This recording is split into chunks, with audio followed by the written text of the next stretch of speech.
you never know. 'Cause I played it cool when I was scared of letting go. I know I needed you, but I never showed. And I wanna stay with you till we're gray and old.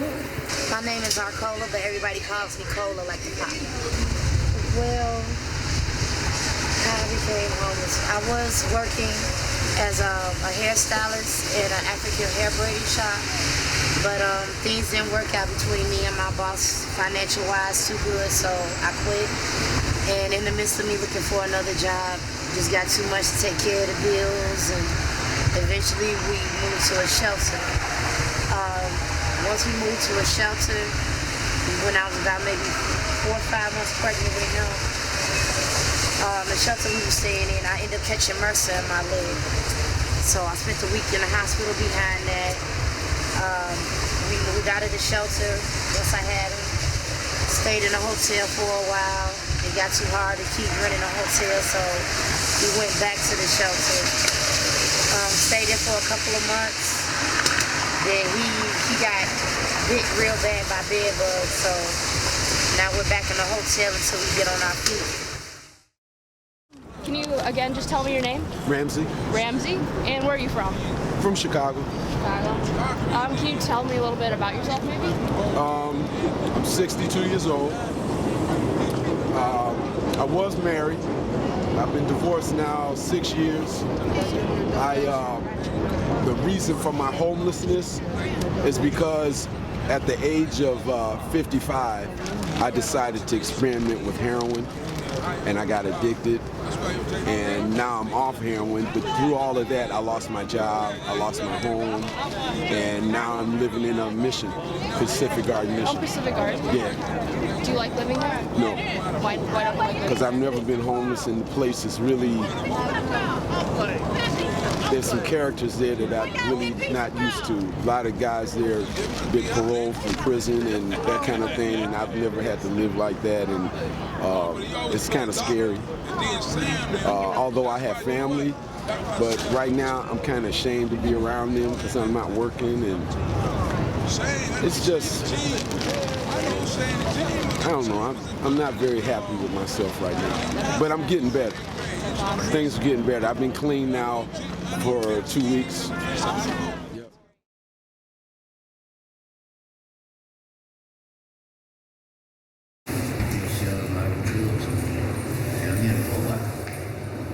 Where do they get the drugs from if they don't have any money? You get it from the hustlers. They just give it to them? No, they buy the drugs. Or they buy the drugs for them?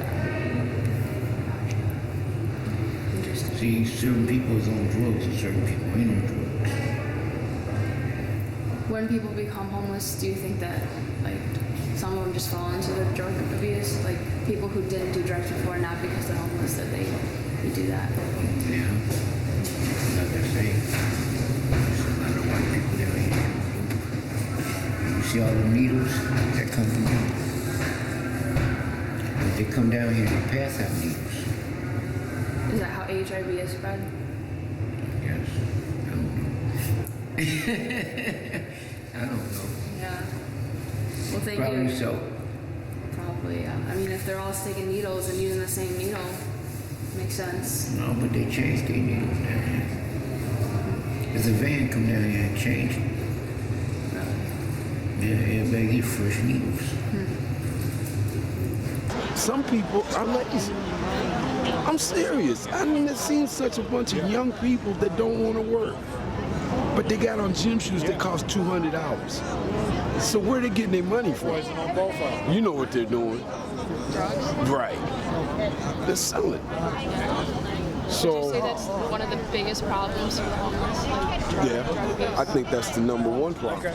Yeah.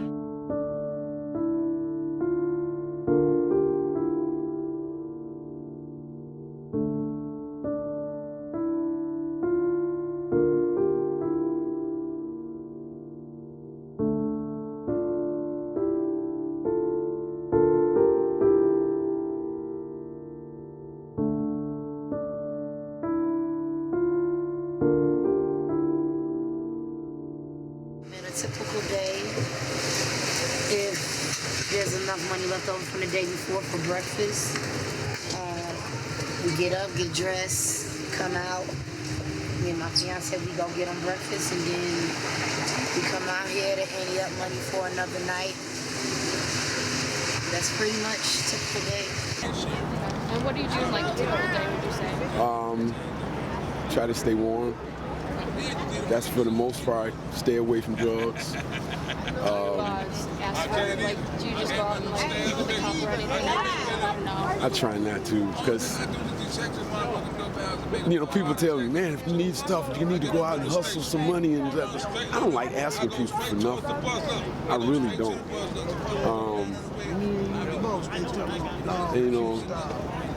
I got a health issue. I have an enlarged prostate, and I'm on medication for that, and I also have a defective left ventricle, and I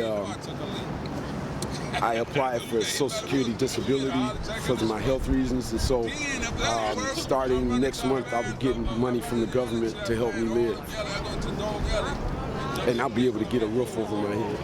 So, since you're without a home, are you on any like housing lists for? No, I've been trying to find out that kind of information, because I was told that now that I'm getting Social Security disability, that I can get on some housing lists and maybe get into a senior citizen building, because I'll be 63 next month, and so that's what I'm trying to do.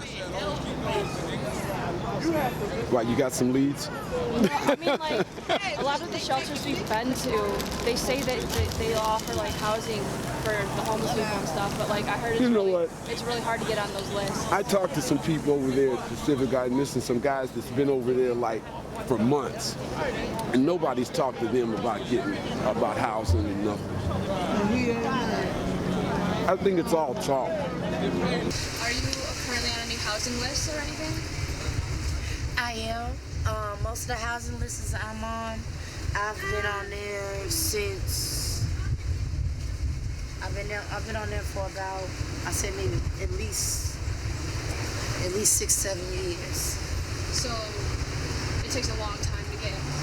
Yeah, because there's really no housing available in Chicago, and like since Chicago is really all I know. I really don't want to move anywhere else. Like, I know Joliet because that's, what I'm saying, that's my birthplace, but at the same time, it's like, I don't know that place. Like, Chicago is my home. So, if I was to receive housing, I would much rather stay here in Chicago. I know it would be better for the sake of my son's well-being if I was to apply somewhere else, even if it meant moving out of state just to get a roof over our heads sooner.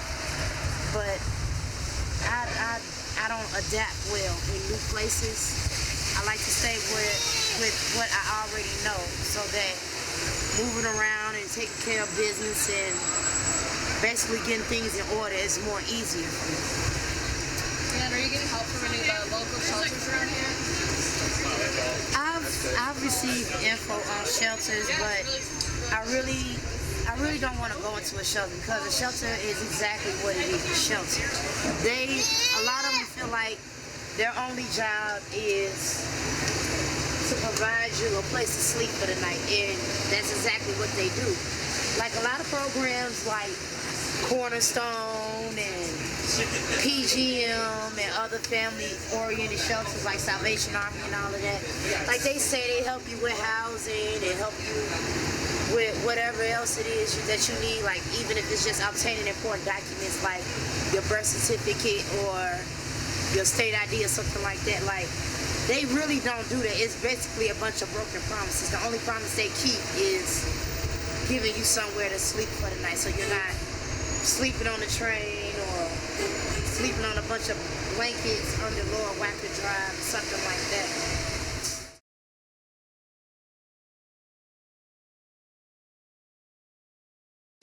Are you getting help from any of the shelters around here? No. Why is that? It's not death. It's the conditions of the shelter. They have a problem with bed bugs. They have a problem with allowing people to stay there that don't shower, and and they bring in different stuff, different insects, roaches, all kind of stuff. So it's not theft, really. It's the conditions of the mission, of most shelters. They get up under your skin and suck your blood, right? And it takes your natural skin away. And they don't stop eating until they, how could I say, until they multiply. And they multiply all on your body. Yeah, big ones. Big bed bugs? Big, I mean, it's big issue. Really? So you don't want to stay there because of the bed bugs? Sometimes I have a choice, you know, get bit up. Bed bugs is a big issue. But this is what they do, all right? They got something they call a special something.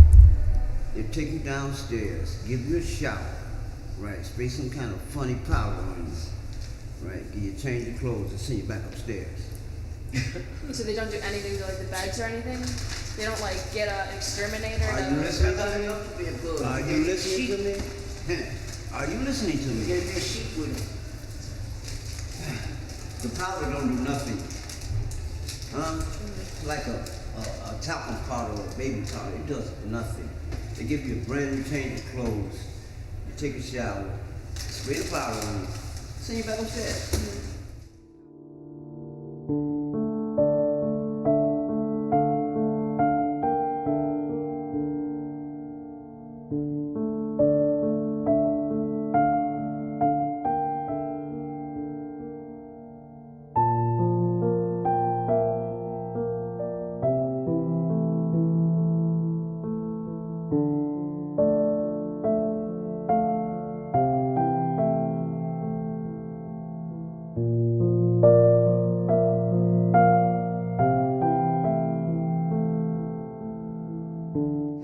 Something I've always loved to do, but as far as coming out here, I just feel like it's a good way to make money outside of a legit 9 to 5. You know what I mean? Because it's not like I'm going out here trying to scam people or plotting to rob somebody or selling drugs. I'd rather come out here and do it this way until I can get a job. Like even if people don't get food or money, like even if you just have helpful job information, that helps. Whether I get hired or not, I'll apply, I'll put forth the effort.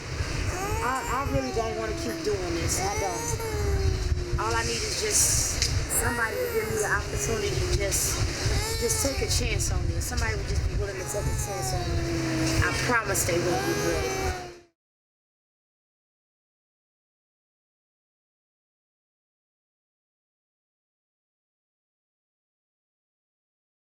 Like the other week I was here and I found a 9-year-old boy that was homeless. Like you see that a lot? 9-year-old boy, light skin?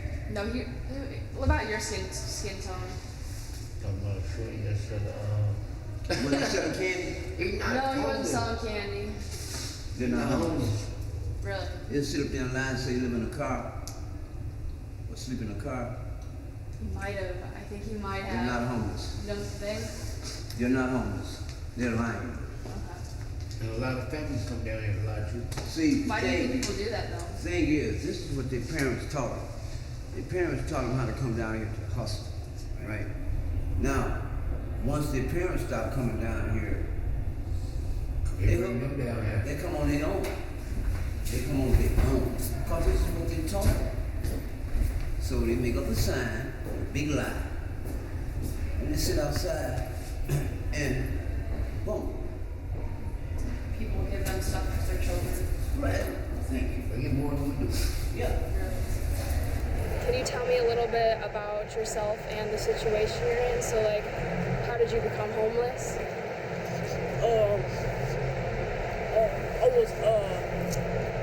My mom, she was paying her rent with us, and so she wasn't paying her rent, and so that's how we got homeless. I don't trust these people. No. Why is that? Because most of them are up to no good. They're looking for something they can get from you. And I don't have any money, you know, and if I had some, I wouldn't give it to them. You know, most of the, 80% of the people that are in this shelter over there, they're there because of either addiction, they're still getting high, and they're still drinking, or their family has totally disowned them. There's some young people there that are in their 20s. I'm looking, what are these young people doing in a shelter? I can understand some old farts like myself, something's happened in their life or whatever, you know, but I don't understand seeing some young kids, young 20-year-olds in shelters. You know, what's going on in their life that I wish I could help them, actually. I wish I could help them.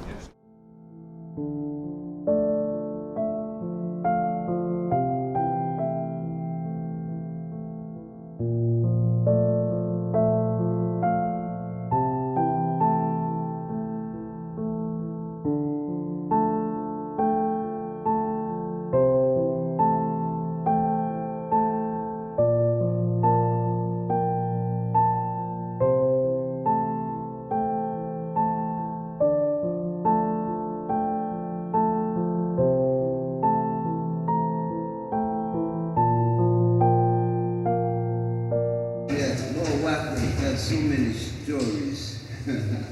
So many people died up under there. About 4 people died up under there. Yeah. More than that, really. They've been down there so long, it's hard for them to change their habits. You know, they're scared to come to the light. Put it like that. They like it where they are. But it's so infested down there that whatever they got on, you know, it's on them. And it don't bother them because they've been around it for so many years. You know, they stuck there.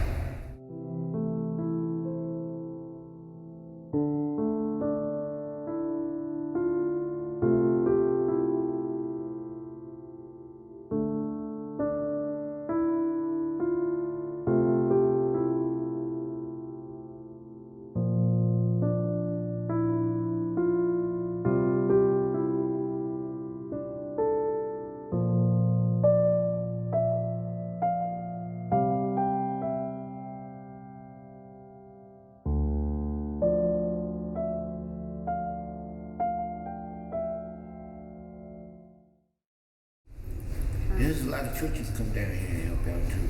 So do you think the churches are making an impact at all, or no? Not really? No. How do you think the churches could make a better impact? Take us all in. Like, that makes sense. Yeah. So like, what you're saying is like care packages and stuff, that's like not enough. I mean, it's temporary. That's nothing. I mean, we still living on the street. Still out there. You know? Still out there.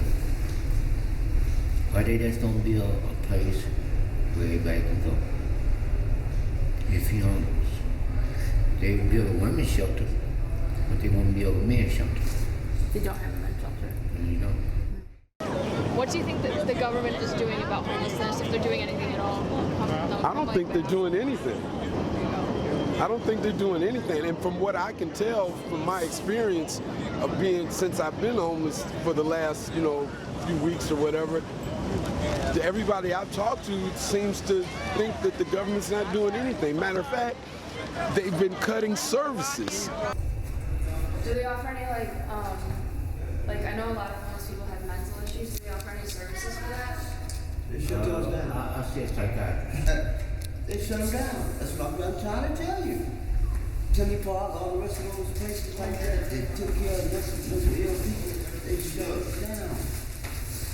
That's why they're on the streets. Why would they shut them down? Because of the government. Shut it down. Listen, the county jails cannot contain it because there's too many of them. They go there and stay 4 years ago. for, how could I say? They go in the wintertime, come out in the spring. Right. Am I crazy? Am I right? That's crazy. And all the homeless people do that too. Yeah. They go Because out they need a there place to to stay. They go to jail. You know what I'm saying? So like some of them just like commit a crime just to go to jail. Just to go to jail to get off the street until the summertime, or the springtime. Because like in jail you get fed, you have bed, like. Well, They cut that down. shit. I don't They think give you a slot box of this, a slot box of that. Your breakfast is mashed together. Yeah.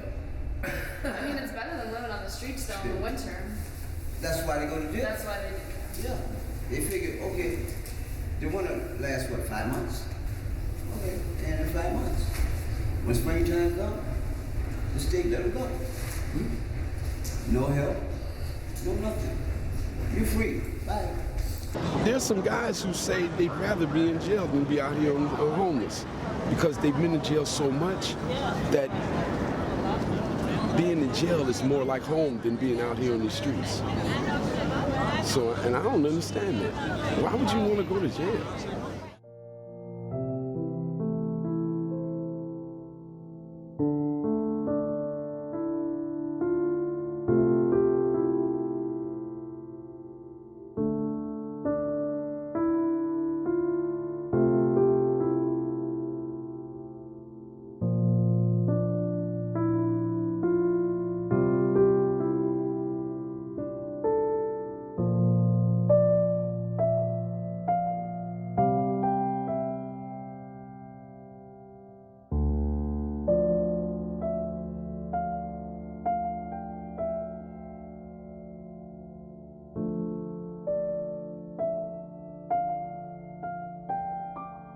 What is something that you would like other people to know about the homeless? That everybody's not trying to collect money to do drugs. You know, some people really use it to buy, personal items. Women, they use it to get their PMS items, or, Dutch, Summer's Eve, whatever, deodorant. I mean, some people, if you don't want to give money, put a care bag together with tissue, deodorant, soap, stuff, wash rag, and pass it out, I'm allergic to peanut butter. A lot of people make lunches, and you eat peanut butter and jelly, and it's like, I'm not going to eat nothing in that bag if that peanut butter jelly sandwich is in there. And it's like they think that I'm being, picky, but I mean, I can die if I eat peanut butter, so it's like, there's a lot of issues with me, but everybody not trying to collect money with drugs, basically. Something I would want people to know about homelessness, this is not something people wake up one day and say that they want to do. Like, people don't wake up one day and say, oh, I want to go for broke so I can sleep on the street and ask people for their hard work. No, that's not the case at all. And it's not the fact of just being homeless. It's just, we're not just homeless, we're hopeful. Like, we come out here on hope. We come out here hoping somebody goes out their way to help us. We come out here hoping that we get a legacy, we get a hotel room. We come out here hoping that things are going to change. We're not just the homeless, we're the hopeful. And a lot of people don't see that. When they look at us, they just feel like, oh, they don't want a job. They don't want to do anything for themselves. They just rather come out here and ask for a handout because it's easy. No, it's not easy coming out here asking working class people for their hard-earned money. It's not easy to swallow your pride and basically degrade yourself as a person. That's who you are. That it's not a choice. It's something that just happened. Let me put it this way. In my case, because of my addiction, I allowed myself to be homeless. So I regret that because I was clean. I was a sober person for a long time. And I decided to use again on May 30th of 2017. And I lost the roof over my head. What people could do to help, first and foremost, stop judging it. Just because you see us out here with a sign and we sleeping in a place that's not fit for to be called a home, or we don't look like we have much or look like we don't want much out of life. That's not true. Get to know us. Get to know our story before you judge us. Because we people just like you. Everybody got a story to tell. It's just that somebody's got to be willing to hear it.